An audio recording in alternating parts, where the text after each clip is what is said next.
Okay, the start of chores today. Sure, the tractor's in neutral, off throttle.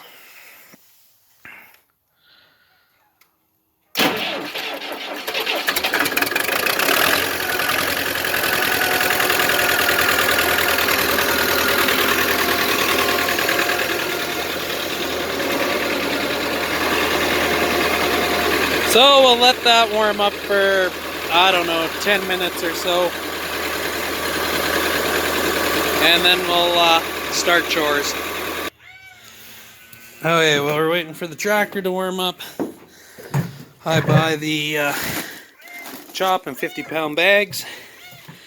And with the help of the assistant, we pail some chop into some 1-gallon pails and put some mineral in with it. Okay, there's the pails for the calves. It's fairly warm out today, so I cut them back a little bit so that they're basically just not over consuming. There's the mini.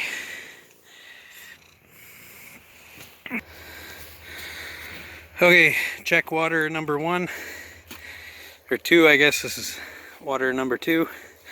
150 gallons of water. And we have water close by, but not right to the trough. I'll have to trench it in next year. So I fill it with this garden hose. So in one day they drank 4.5 to 5 inches of water out of the trough. So fill that up in a minute. And we'll take Brown and Florence some chop. There comes Brown. She's looking a lot better. And there's Florence. So again, it's not very cold out, so they just get work out to close to 2 pounds each, 1.5 pounds. It's not rocket science, so it's practically zero. It might be a little bit under. So anyways, that's a scoop with them. Salt block looks good. Let's quickly check the shed.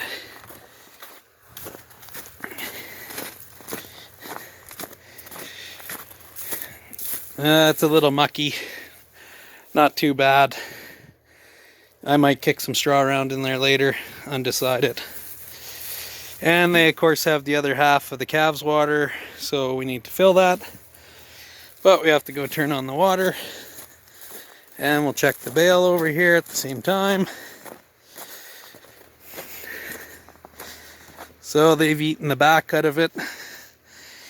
And the cows, unfortunately, have access to the front half. So they've eaten the front half out of the bale. When there's hay down in the feeders that I need them to eat to empty out the feeders out in the pasture, so we can give them a couple bales today. Quickly dodge the main cow herd because I got a white pail in my hand. So everyone knows what a white pail means. I got best friends all of a sudden. Second main water looks good. Everybody's pretending they need a drink, so we'll get Minnie some water. Okay, it appears most of the main cow herd is in the little corral here. Like you said, they're eating the backside out of this bale. So lock them in there, closing the gate, and then when we go feed them, it's 10 times easier because we can leave all the gates open. Okay, water and feed the shed cat. And now go get the tractor and feed the cows.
Okay, for those wondering why the walls on the hay shed aren't done yet and the roof is,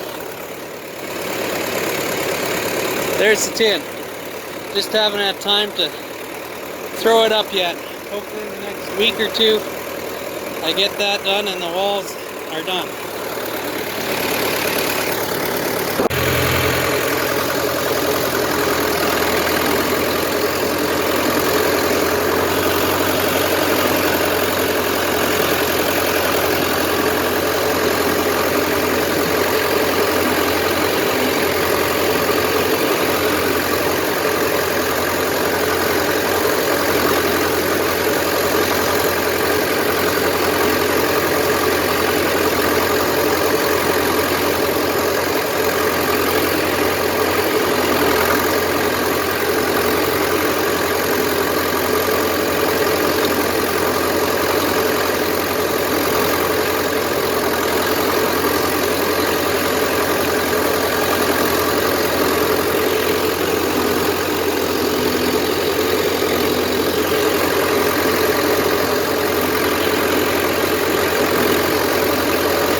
Okay, one of the benefits of a cabless tractor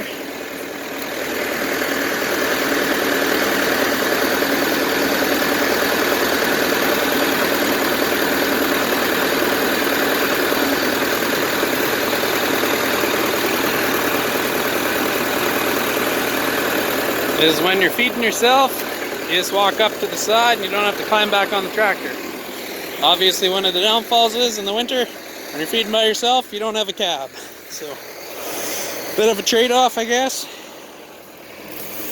Pull the strings out. Don't have my camera girl with me today, so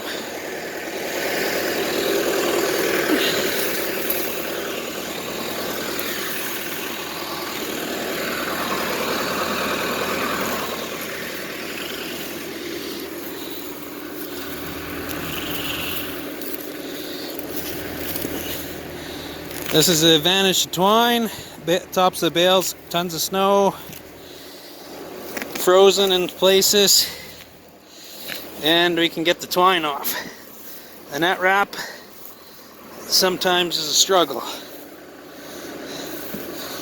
So again, we got advantages and disadvantages. Twine is nice, as you can take the twines off when the bales are froze up pretty decently. The bales don't keep as nice, but hopefully with the hay shed just about being completed, we'll get the hay in there next year. It could probably be in there now, but I didn't want to move all the bales again. They already got snow on them, so there's no point in doing things 5 and 6 times. They can stay outside this year. Anyways, I'll throw the feeder back on and we'll go get bale number 2.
Fifth gear might have been a bit much for the Polaris there.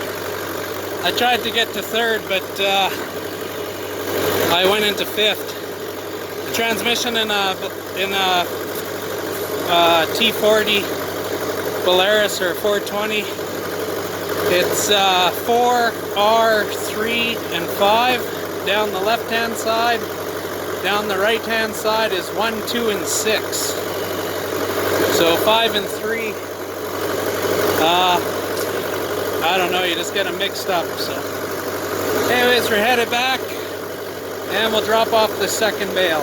See you up there. Okay, got the feeder propped up and the bale hovering over the leftover hay. Just going to cut the strings as per normal.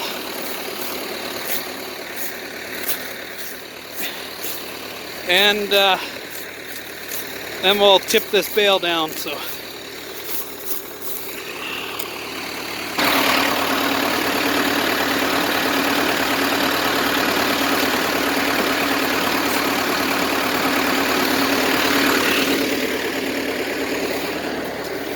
ow. Some reason the hydraulic pump isn't working here.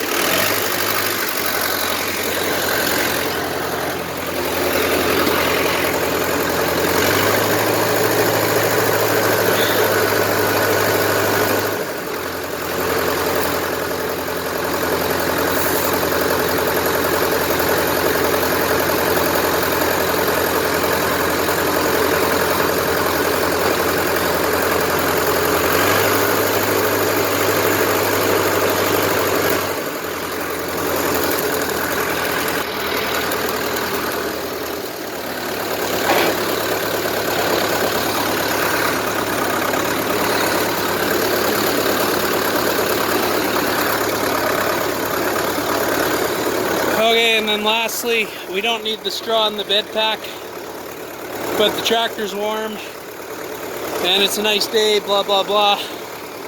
So we're gonna go get a straw bale, probably cut the net wrap off of it and bring it up and just put it by the bed pack, and they can eat whatever they want, kick it around, and we'll use it for bedding if it gets bad out. So just grabbing a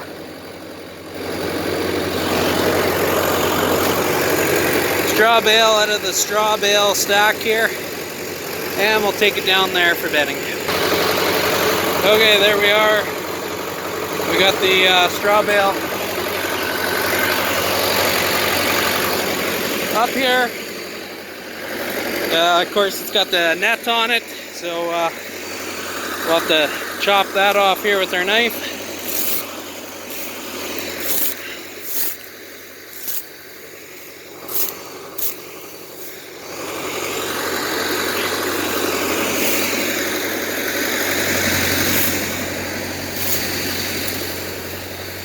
There we are. Bales are definitely a little looser. They tend to fall apart. Oh, just pull this wrap off.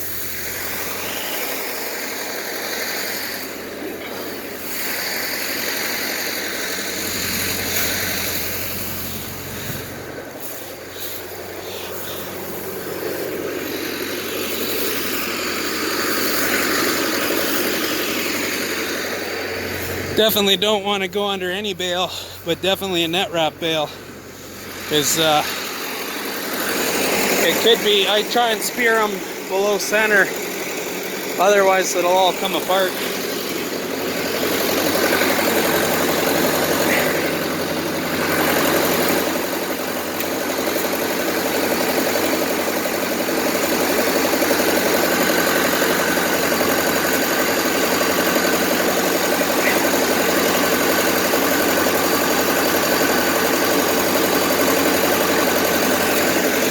There we are. We'll just go get the net.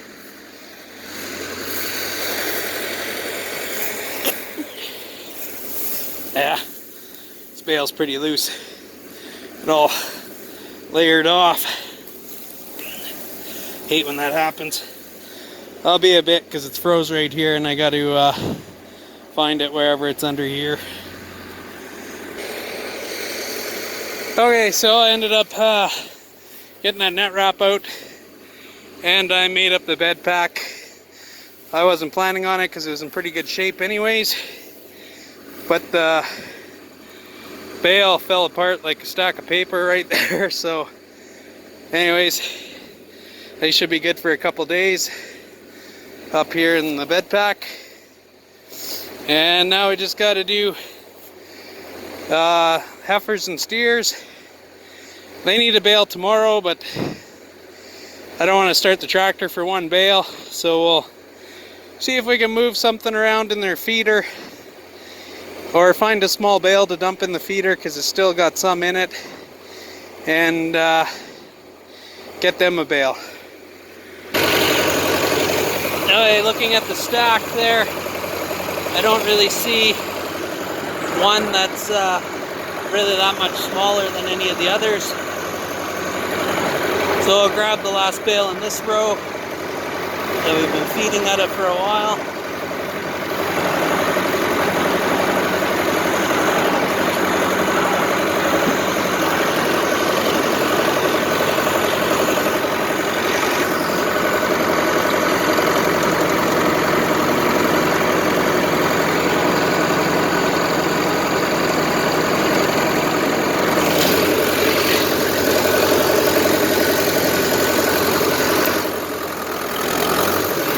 Oh, that's probably fifth again. Yep, because that's third.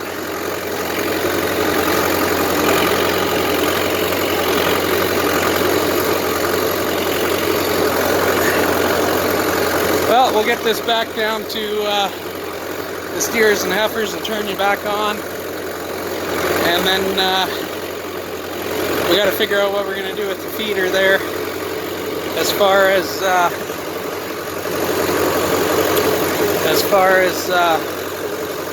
cleaning it up a little bit so we can get a full bale in there. Okay, we'll let these guys out and go eat, even though they're eating out of that feeder perfectly fine. There's the bull. He looks well fed. So anyways, undo this gate, swing it open, and then we'll go deal with the steers and heifers. Okay, as I said earlier, the feeder in here has got quite a bit of hay left in it.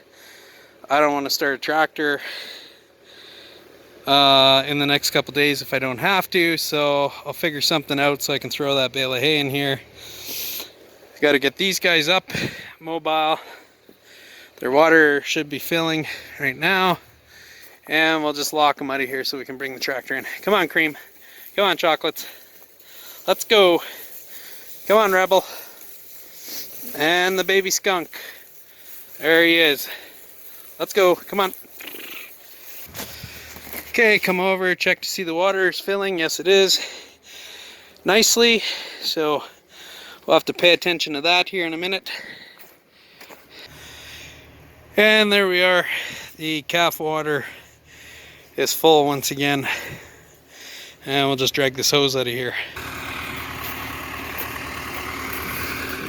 Okay, let's get this last bale fed.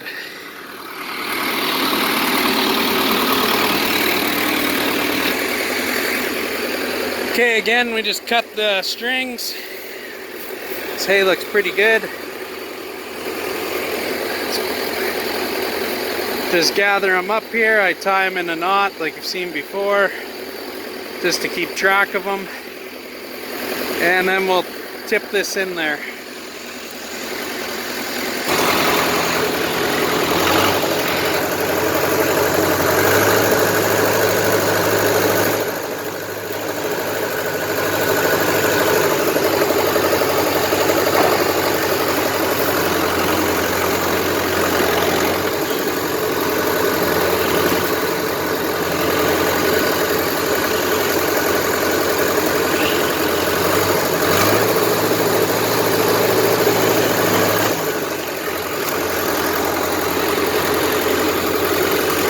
There we are, pretty much smack dab in the center of that bale feeder.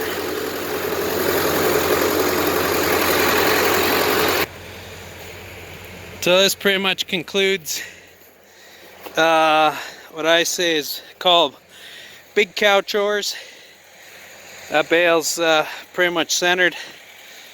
I typically don't do it with the feeders. This one happens to be frozen to the ground and has 18 inches of hay still in the bottom of it. The reason I don't like to do it is, one, you get all the snow trapped in the feeder then. Two, if you're off a little, you bend these bars all up, which are called tombstones, and then they break, and then you have to re-weld them. And this is a fairly light feeder, so I typically don't tip them in like that. Sometimes if Dad's giving me a hand, I get him to tip it in while I kind of guide him, whatnot, just to keep the wear and tear down on the feeders. This one's fairly light because it's in with the little heifers and steers, and then we're not re-welding tombstones on them all the time. So anyways, that pretty much concludes what I call big farm chores. And there's 3 out of the 4 of them. The other one's getting a drink. And then we'll let them back in here.